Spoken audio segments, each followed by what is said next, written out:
दुनिया में कई बड़ी बड़ी लड़ाइयां हुई हैं जो कि सालों साल चली हैं। लेकिन क्या आप जानते हैं कि दुनिया की सबसे छोटी लड़ाई कितनी देर चली थी? सिर्फ 38 मिनट। जी हां, सिर्फ 38 मिनट। बस इतनी ही देर में दुश्मनों की हालत पतली हो गई थी। अब आपके मन में आएगा कि आखिर इतनी छोटी लड़ाई किन देशों के बीच में हुई थी, किसके बीच में हुई थी? तो चलिए आज आपको बता ही देते हैं।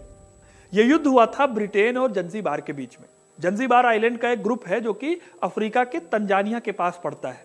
तो बात है 1890 की, जब जंजीबार ने ब्रिटेन और जर्मनी के बीच में एक संधि पर हस्ताक्षर किए।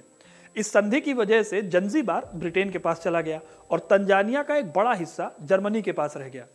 अच्छा, जब संधि हुई तो ब्रिटेन ने जंजीबार की जिम्मेदारी हमद बिन थुबैनी के हाथों में सौंप दी और थुबैनी ने अपने आप को यहाँ का सुल्तान घोषित कर दिया। 1893 से लेकर 1896 तक, यानी कि कुल 3 साल तक सुल्तान ने अपनी पूरी जिम्मेदारी के साथ जंजीबार पर शासन चलाया। लेकिन 25 अगस्त 1896 को उनकी मौत हो गई। उनकी मौत के बाद थुबैनी के भतीजे खालिद बिन बरगाश ने खुद को जंजीबार का सुल्तान घोषित कर दिया और जंजीबार की सत्ता अपने हाथ में ले ली। कुछ लोग तो ये भी मानते हैं या आरोप लगाते हैं कि सत्ता हथियाने के लिए ही खालिद ने हमद बिन थुबैनी को जहर देकर मार दिया था। अच्छा, जब इन्होंने कब्जा किया तो जंजीबार पर ब्रिटेन का हक था उससे पहले। ऐसे में उनकी परमिशन लिए बिना जंजीबार पर कब्जा अंग्रेजों को खल गया। इसके बाद ब्रिटेन ने खालिद को सुल्तान के पद से हटने का ऑर्डर दे दिया, लेकिन खालिद ने उनके इस आदेश को नहीं माना।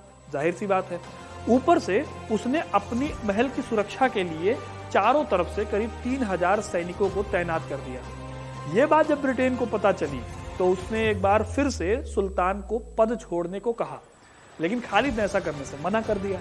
माने कि हाथी से चींटी पंगा ले रही थी, क्योंकि युद्ध ही एक रास्ता रह गया था। इसलिए ब्रिटेन ने पूरी तैयारी के साथ अटैक के लिए अपनी नौसेना भेजी। 27 अगस्त 1896 की सुबह ब्रिटिश नौसेना ने अपने जहाजों से जंजीबार के महल पर बमबारी शुरू कर दी और इस महल को पूरी तरह से नष्ट कर दिया। सिर्फ 38 मिनट में ही एक संघर्ष विराम की घोषणा हुई और युद्ध समाप्त हो गया। इसी वजह से इसे इतिहास का सबसे छोटा युद्ध माना जाता है। इसके बाद से ब्रिटेन ने जंजीबार पर पूरी तरह से कब्जा कर लिया। फिर दिसंबर 1963 में जाकर जंजीबार आजाद हुआ। और एक इंटरेस्टिंग बात बताऊं आपको, अभी यहाँ पर हमारे देश का एक IIT भी बनने वाला है। तो ये कहानी कैसी लगी हमें कमेंट करके जरूर बताएं और ऐसी इंटरेस्टिंग कहानी के लिए हमारे चैनल को सब्सक्राइब जरूर करें। धन्यवाद।